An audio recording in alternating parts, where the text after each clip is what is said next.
प्यारे बहनों और भाइयों, मेरा नमस्कार स्वीकारो। देखिए, आज हम आपके लिए बताएंगे कि इस शरीर में जो शक्ति सूत्र होता है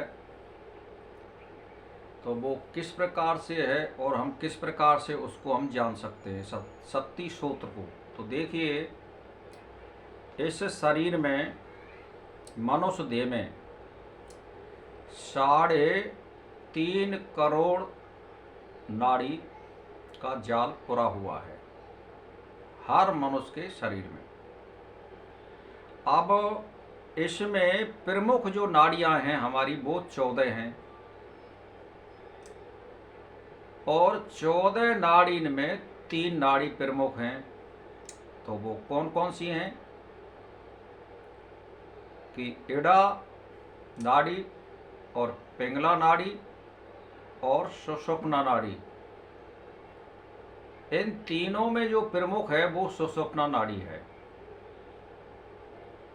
और इस सुषुम्ना नाड़ी के अंदर ये रक्त वर्ण है और इसके अंदर एक चित्र ब्रह्म नाड़ी मानी जाती है। यानी इसके अंदर भी, सुषुम्ना नाड़ी के अंदर चित्रा ब्रह्म नाड़ी मानी जाती है। उसमें परमात्मा का निवास होता है और ये सूक्ष्म रूप से हमारे शरीर में सारी शक्तियां विद्वान रहती हैं। इन्हीं का ध्यान और पूजन करने से हमारा असली कल्याण होता है। अब इस शरीर में किस प्रकार से इनका जाल पूरा हुआ है, तो देखिए कि पहले नंबर में तो एक मूलाधार होता है इसमें,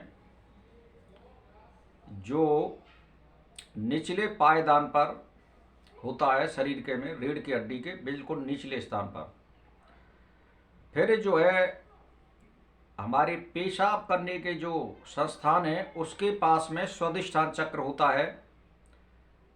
फिर इसके ऊपर मणिपुर चक्र यानी नाभि में होता है ये, और इसके ऊपर छाती में अनाहत चक्र होता है, और फिर कंठ में विशुद्ध चक्र होता है, और अज्ञात चक्र जो है दोनों बाहों के बीच माथे पर होता है, जहां मेरे बिंदी लगी हुई है। इसी के ऊपर अज्ञा चक्र के सहस्रा चक्र होता है। इसके उदरगत स्थान में होता है वो, यानी सिर में होता है वो। यहाँ पर योग शास्त्र में इन चक्रों का महत्व प्रतिपादन किया गया है सभी जगह। और तो लास्ट में आप सहस्रा चक्र में पहुंच जाते हैं तो वहां ब्रह्म का अनुभव होने लग जाता है। तो इन 6 चक्रों में से आप किसी चक्र का ध्यान करेंगे तो आपको कोई मूर्ति की और किसी इष्ट की कोई जरूरत नहीं पड़ेगी। उस परमात्मा को जिस तरह आप मानते हैं उसको उसी में ध्यान करिए, इसी में प्राप्त हो जाएगा। किसी आडंबर की हमें जरूरत नहीं कहते हैं और ना जरूरत होती है। तो ये इस तरह का ज्ञान है। अगर आप इसको करना चाहें तो जैसे मणिपुर और अनाद और आज्ञा चक्र के ऊपर यानी अपर, ऊपर का नाम यथाक्रम ब्रह्म ग्रंथि, विष्णु ग्रंथि, रुद्र ग्रंथि है, और वेद शास्त्र में भी इन्हीं को पुत्रेषणा और वित्तेषणा और लोकेषणा कहते हैं। तो मेरा कहने का मतलब यह है कि आपको धीरे धीरे एक एक चक्र को कम से कम एक एक महीने, वैसे 6-6 महीने में इसका काम चलता है। अगर 6-6 महीने कोई इनमें यानी मंत्र का जाप या ध्यान या जप करता है इनमें लगा करके, तो 6-6 महीने का होता है पीरियड पर। लेकिन कम करने वाले के लिए कोई गृहस्थी हो तो वो एक एक महीना भी ध्यान कर सकता है, और फिर आप जहाँ जिस चक्र पर रुकना चाहते हैं उस चक्र पे आप रुक जाइए। लेकिन एक बार तो आपको सभी चक्रों को पार करना पड़ेगा। तो फिर एंड में आपको सहस्रा चक्र में रुक जाना चाहिए, और वहाँ पे 3 ग्रंथि होती है, विष्णु ग्रंथि और ब्रह्म ग्रंथि और रुद्र ग्रंथि। तो क्रम इसका ऐसे है कि जैसे पहले ब्रह्म ग्रंथि यानी ब्रह्मा ग्रंथि बोलते हैं, फिर बीच वाले में यानी विष्णु ग्रंथि, और फिर रुद्र ग्रंथि। यानी ब्रह्मा, विष्णु और महेश इसमें निवास करते हैं। इन्हीं का जो है आप तीनों इसमें आकर के ऊपर मिल जाते हैं। आप जिसका ध्यान करना चाहें वह कर सकते हैं। जो भी आपने इष्ट बना रखा है वो इसी के अंतर्गत आ जाते हैं। तो भाई और बहनों, ये एक कुंडली योग है, षट चक्र भेदन है। कहीं जाने की जरूरत नहीं है, हमारे अंदर ही वो परमात्मा निवास करता है आत्मा के रूप में, और आत्मा को हमें परमात्मा से सहस्रार चक्र में मिलाना है।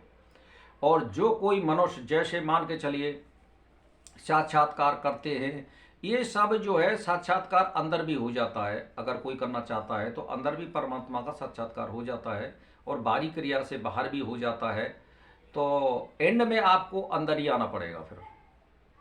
तो मेरा कहने का मतलब ये है कि परमात्मा को हमारी आत्मा से अभेद संबंध है इसका। हमें अपनी आत्मा को परमात्मा से ही मिलाना पड़ता है। और ये जैसे इसमें एक लिक्विड होता है इस रीढ़ की हड्डी के अंदर, वो धीरे धीरे पारे की तरह चढ़ता है और हमारे यहाँ सहस्रार चक्र में एक, जैसे मान के चलिए एक तालू में एक लिंगी जैसा होता है, यानी एक कहने का मेरा मतलब ये है कि एक चिन्ह होता है वहाँ पर।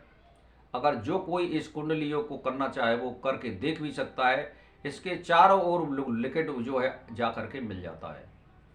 तो वो क्या है कि वो एक आत्मा का परमात्मा से मिलन होता है। तो इसमें नियम यही है कि यम और नियम।